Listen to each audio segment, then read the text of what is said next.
Hello, welcome back to our channel, and for the guys and gals that have subscribed already to our channel, thank you so much. It really does mean a lot to us. Now today's video was a request, and it's about the mistakes I've made during my time as a falconer.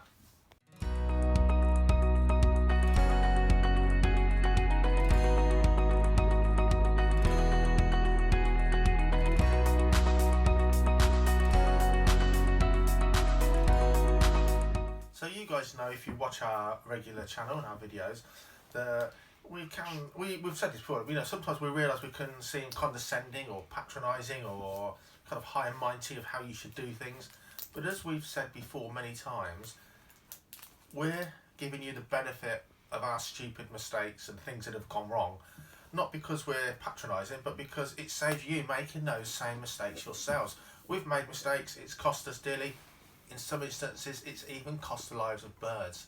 So we don't want you to do that. We know what we've done wrong and why it happened. We're trying to give you the wisdom of our own stupidity, so you're not as stupid as us. The first one that brings to mind, now I can think of three, maybe four, things that have stuck in my head. And you know when they stick in your head, there's something big, aren't they? It's either a really good thing or a really bad thing. So I'm going to take you back to when I was I'm going to say 21 or 22. My first bird I ever worked with was a barn owl, kindly given to me by a friend, a trained working barn owl. And some years later, a friend of mine, Pete Middleton, he bred some barn owls at home, and he trained one for himself, and he said, "Would you like one? I've got one that actually got through out the nest. It had a slightly deformed head when it landed on the floor, and yet it still survived and grew up pretty normally, although it also had a funny shape to its head." And he said, "Dave, I'm never going to find a home for this one. Would you like to train it?" And train it I did. And if you've watched our barn owl videos, one thing I tell you is you must never fly your barn owl free in a small urban garden, because even if it flies over the fence line, you've technically lost it. How are you going to get it back? You can't just walk after it like in the countryside if you've got permission from a farmer or a landowner. How do you get it back? And I lost that owl. It flew into a bigger garden over the back of my house. Been flying great in my garden. Something spooked it. And then I watched the local magpies bully the heck out of it and drive it further and further away. Who knows where it went? I didn't use telemetry. How stupid. But it wasn't really prolific in those days, or something most people had. And I flew it free. So I always say now, if you're going to train an owl in your garden, the only safe way is to fly it on a short clearance line. And that bird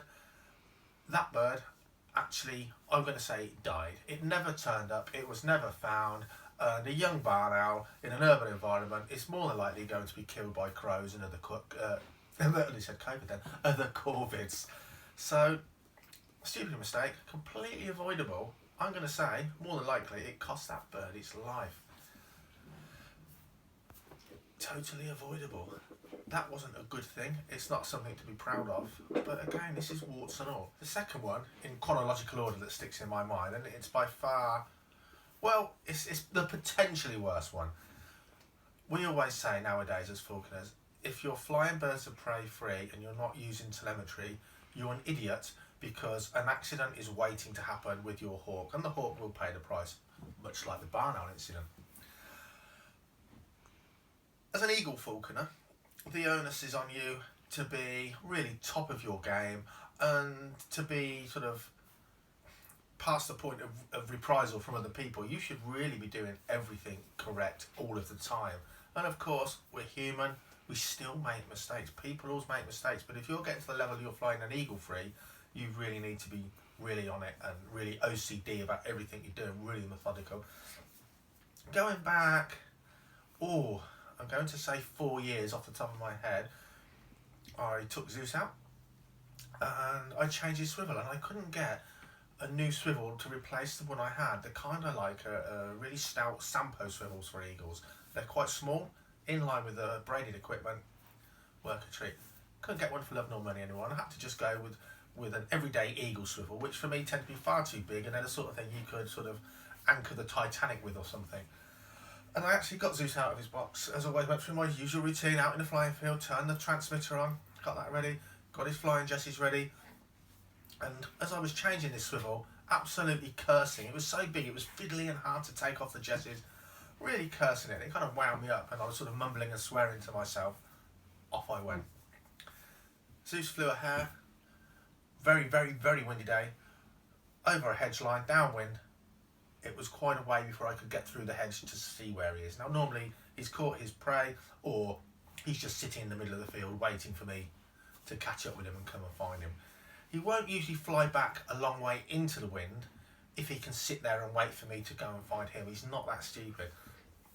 Finally get through into the next field. No sign of Zeus anywhere. Big flat field. See hundreds and hundreds of yards in all direction. No sign of him anywhere. Okay. Ran down to the next hedgerow. Scanned the next field downwind. Likely to have gone downwind if he's on the move. No sign of him. So I'm thinking, okay, maybe he's caught something and managed to drag it under a hedge. So the prying buzzards and the red kites can't see him. Of course, straight away, telemetry off my back, having a scan around. No signal at all. Not even the faintest peep to say he's nearby. Now, bearing in mind, in relatively open ground, this kit's got a few miles range. To not get any signal at all, not even the faintest beep telling me he's at least in contact, you know, I sort of can track him. I walked to the top of the nearest hill, still no signal at all. So I called Tom Morath here at the Falconry Centre. He came over the fields in his 4x4 with another telemetry set, because I'm presuming my equipment's failed, there's something wrong with it, it's not picking up a signal. And by chance, he did on his bit of kit get a tiny signal. Anyway, to cut a long story short, we finally went probably about a mile or two upwind, and we ended up back at my van. And I said, I can't believe it. He's so clever. He's come back looking for me. I've gone this way. He's gone that way. He's worked his way upwind over a mile. He's seen the van. He recognised the van. He always gets the rest of his food after a session at the van. And he thought, wow, let's just head back to van. Dave will come and feed me. I thought, God, this guy's so clever. But no sign of him. And then I thought, maybe he's in the ditch next to the van, scavenging something that a fox has left or something like that, because eagles are big scavengers. No sign of him, but the signal was right there around the van. I thought, do you know what, he must be under the van. Dropped down to my hands and knees, and then the penny finally dropped. While I was cursing and moaning to myself about this annoying swivel that I didn't like, I forgot to put the transmitters onto the eagle's tail. Switched on, they were in my van, switched on. So I just tracked a transmitter that wasn't attached to it all this time. Where has Zeus gone? All this time we wasted. He's gone downwind, downwind, downwind. Me, Tom and Joe, we spent until dark looking for him. And I can tell you now, by the sort of good fortune I never get, incredibly lucky, he was found by a local lady who got in touch with us that same evening. But an incredible fluke. And as an eagle falconer, absolute, the sort of the utter realms of utter stupidity, and it could have been a lot worse. No harm done. But that's one that will stick in my mind forever. Flying a golden eagle free without even remembering to put the transmitters onto the bird's tail. Ludicrous. The third stupid mistake is actually a mistake that's very easy to make, even by some of the top falconers that I know. And it goes back to why beginners should never ever fly micro raptors, the really small birds of prey, because as we've talked about in other videos, the weight management and the conditioning of a small bird of prey is incredibly fine. Your parameters of a bird that's too fat to fly, to its perfect flying and hunting weight, to starve to death, are so incredibly fine and needs such monitoring constantly, preferably multiple times a day, to keep on top of in the sweet spot. And the guys and girls that are as old as me and can remember when two-stroke motorcycles were really popular, relatively cheap sort of sports bikes in their day, you'll know if I talk to you about a power band. So these motorcycles needed their beep beeps revving off to get the most power and hit the power band. So a bike that might rev to, I don't know, 15,000 revs would only have a couple of thousand revs window where it's making all of its power, and that's where you're having to keep the revs to get the best and the most power from that motorcycle. And the micro raptors are kind of like that with their weight. They've got a tiny narrow sweet spot where they're mad keen to hunt, super fit and strong, which can go either way. A little tiny bit more, they're not interested in doing anything. They don't need to hunt, and a little bit the other way, they can expire through lack of food. And I remember we were training Flea And Flea was a parrot-reared musket, a male sparrowhawk. And for those that don't know the parlance, a musket is a male sparrowhawk and a spar is the female sparrowhawk. And this little guy was coming on really well. His training was going fantastically well. And then it was time for a holiday for Jackie and I, and a really rare holiday. We were going to see our really good friends that had emigrated to Australia, I don't know, some 15 years since. Finally, we were getting out to go and see these guys. So the little musket that was flying free, but not quite ready to enter to start hunting, he was put on hold for more than 2 weeks, essentially. It's a 2-week break, but either side.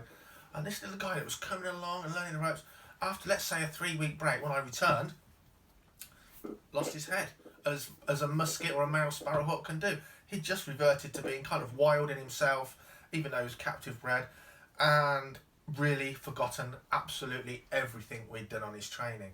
So it was back to manning, feeding on the glove, manning him in his training and flying fields, and gradually, very finely, decreasing his weight, feeding him well, but bringing that weight down to pique his interest. And we got him to his original flying weight, where he was flying free, but not really keen to hunt.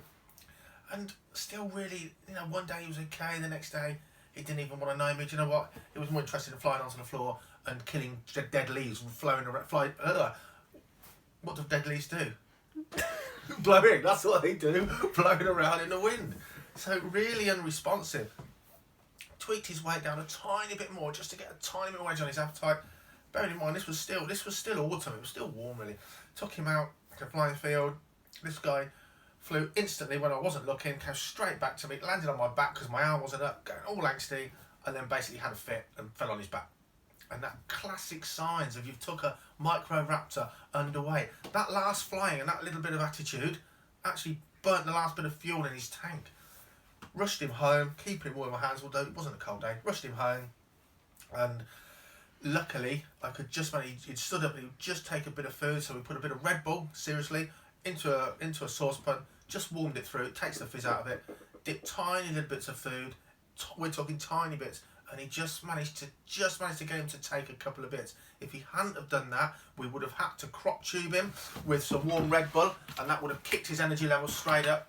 That would have triggered him to feed, hopefully, and then little and often.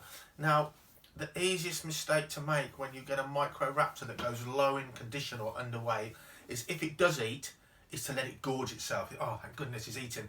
Let him eat as much as he wants, as much rich food, quail breast, eat as much as he wants. And that'll kill it just the same. Because that bird's instinct, it's got enough energy to eat the food, it's really, really hungry. It'll get a big crop, so the crop is the hamster's pouches of a bird of prey, it's its sac under here, and from there it can put the food over into its stomach and start digesting it. Unfortunately, if you feed a small raptor, especially a big crop of food when it's really, really overly hungry and really low in condition, it doesn't have the energy to actually. So it's a muscle.